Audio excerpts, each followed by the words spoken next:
y falamos de muchísimos temas aquí en Alderiques, y en este caso vamos a falar de temas xurídicos, aprovechando que ayer era el Día de la Lengua Materna, y vamos a saludar a un abogado y miembro de la Academia de la Lengua Asturiana, que es Nicolás Bartolomé Pérez, que ya lo tenemos por ahí.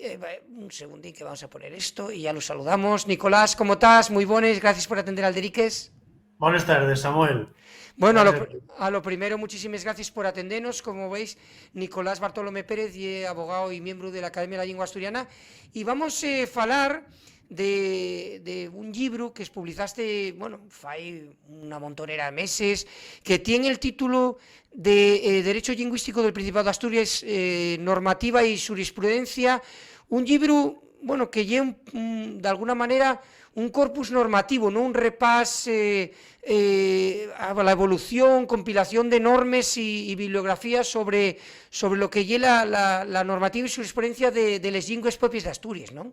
Sí, eso oye, el libro recuelle fundamentalmente toda la normativa aplicable al asturiano y al gallego asturiano, tanto de tipo internacional como nacional, asturiana y local, de los concilios de Asturias, y después, pues, toda la jurisprudencia que se fue dictando a lo largo de estos años sobre, en este caso, sobre el asturiano. Sobre el gallego asturiano no tenemos sentencias o resoluciones judiciales.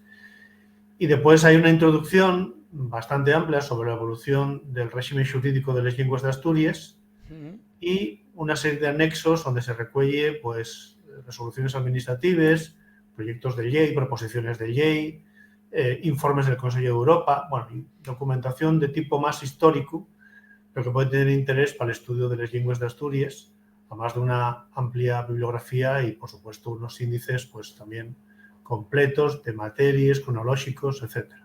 Un Porque, poco de eso oye la sí, obra. sí, porque Nicolás, justamente alentamos de esta obra, mira, vamos a ponerla ya en pantalla para que la gente la vea. Aquí tenemos Derecho Lingüístico del Principado de Asturias, normativa y jurisprudencia. Estamos viendo la tapa, la portada de esta obra. Contigo estamos tú y yo, y viendo un poquitín la tapa de esta obra, el entamo. Pero en las primeras páginas expliques tú mismo que lo que tentes eso, como fai más de 40 años que aprobóse ese estatuto de autonomía, el tu envís era un poco el desear o poner a disposición de que el preste ese corpus normativo, ¿no? Toda esa compilación de normas. Y era un poco el envís de esta obra, que debió llevarte un trabajo abondo grande, ¿no?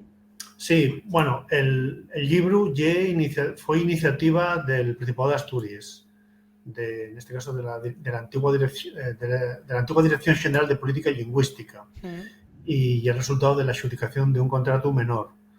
Entonces, el contrato tenía una riestra de cláusulas, de pliegos, de condiciones que había que cumplir, respective a qué tipo de normativa había que recoger, respective a la jurisprudencia, etcétera.